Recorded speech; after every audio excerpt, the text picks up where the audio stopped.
अध्यक्ष द्वारा पार्टी के शीर्ष नेतृत्व के साथ बैठक करी गई और जो घटनाक्रम गुरु जम्बेश्वर यूनिवर्सिटी में 16 तारीख 17 तारीख को हुआ और जिस तरीके से हमारे 6 साथियों को पुलिस द्वारा छोड़ दे बिना वारंट बिना नोटिस के रातों रात अरेस्ट किया गया और अरेस्ट के साथ साथ उन साथियों के घर से उनके डीवीआर्स को चोरी किया गया, उस सब पर डिटेल में चर्चा भी हुई है और चर्चा के साथ साथ पार्टी के राष्ट्रीय अध्यक्ष की अध्यक्षता में 2 रेजोल्यूशन, एक छात्रों के लिए और एक जो परिस्थिति लॉ एंड ऑर्डर की है उसके उपरांत पार्टी ने पारित करे। ब्रीफ में मैं आपको बता दूं कि जिस तरीके से सरकार का रोल इस पूरे हिसार के घटनाक्रम में रहा है, एक चीज साबित कर देता है कि एसपी और एसपी के गुंडे तो सिर्फ चेस के वो प्यादे हैं, इसकी भूमिका कहीं और रची गई। और अब तो हमारे पास इतना एविडेंस है, चाहे वो रवि आहूजा को उसके घर से अरेस्ट करते वक्त जिस डीएसपी को इंक्वायरी दी है वो मौके पर मौजूद है, सीआईए का पूरा स्टाफ मौके पर मौजूद है, जिस गाड़ी में घटनाक्रम हुआ उस गाड़ी को ऑफ ड्यूटी ऑन ड्यूटी कहने की स्टेटमेंट चेंज है और तो और इसमें कई अधिकारियों के रोल जो सामने आने वाले दिनों में आएंगे वो भी हमारे पास है। ये तो लिटिगेशन और उसका पार्ट है, वो लड़ाई तो कोर्ट के ह्यूमन राइट कमीशन के SC/ST आयोग के माध्यम से और जल्द फाइनलाइजेशन होते ही हम हाईकोर्ट भी मूव करेंगे। जो 6 साथी रात को अरेस्ट हुए थे उन 6 की तरफ से कल ह्यूमन राइट कमीशन को भी एक संयुक्त कंप्लेंट दी जाएगी। विजेंद्र धानक जिसके घर में घुसकर उसकी माइनर बच्ची के पांव पे पांव रखकर उसका सीसीटीवी कैमरा उतारा गया, बाहर निकलते हुए उसको जाति सूचक शब्द उनकी कम्युनिटी का बोला गया, उसके लिए हम SC/ST आयोग भी जाने का काम करेंगे। और साथ में हिसार, क्योंकि SC/ST एक्ट के लिए एक अलग जुडिशियल बेंच है, उसके अंदर भी केस फाइल करेंगे उन सब लोगों के लिए जो उस रेड में मौजूद थे और जिनने जाति सूचक शब्द बोलने का काम किया। जहां लड़ाई इन छात्रों की है कि 2 FIR दिग्विजय सिंह, इंसो के अध्यक्ष, इंसो के अलग अलग पदाधिकारियों के विरुद्ध करी गई है, उसके लिए भी लीगल राय लेकर चाहे डिस्ट्रिक्ट लेवल पर हो चाहे हमें हाईकोर्ट आना पड़े, आगे की कार्रवाई हम करने वाला नामजद किया है उनकी भी लड़ेगी। आज 14 दिन बाद कुरुक्षेत्र में एक FIR और दर्ज करी गई है कुर्सी तोड़ने की, उसकी भी लड़ेगी। जिस तरीके से CIA स्टाफ इस प्रदेश में चलता है और जिस तरह की रील्स ऑनलाइन डालता है उसके विरुद्ध भी चलेगी।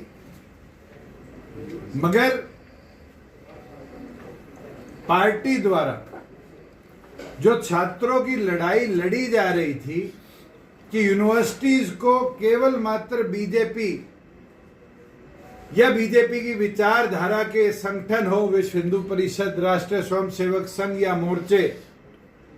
इनका अड्डा बनाने का जो प्रयास करा जा रहा था और दूसरे संगठनों को रोका जा रहा था, हिसार के अंदर आगामी 27 तारीख को छात्रों के हित में एक महापंचायत करी जाएगी। सभी लोगों से आग्रह करता हूं कि इस लड़ाई के अंदर अपने शिक्षण संस्थानों को बचाने के लिए राजनीतिक दलों से ऊपर उठकर सबसे अनुरोध है कि इस लड़ाई में हमारा सहयोग करें। ये कोई जननायक जनता पार्टी की अकेली लड़ाई नहीं, ये लड़ाई हर उस छात्र के हित की है जिसको यूनिवर्सिटी में प्रताड़ित किया जाता है। आज हमारी बहनें सुसाइड कर रही है तो कहीं ना कहीं उसके पीछे भी प्रताड़ना है। जिस तरह का बड़ा करप्शन के अलग अलग चार्जेस हो, मैनिपुलेशन ऑफ डॉक्यूमेंट्स के चार्जेस हो, इंक्वायरीज के अंदर डिले किया जा रहा है चुनिंदा लोगों को बचाने के लिए, इसके विरुद्ध में होगा। और पुलिस और पुलिसिंग के जो मानदंड गिरते जा रहे हैं उसके विरुद्ध में होगा।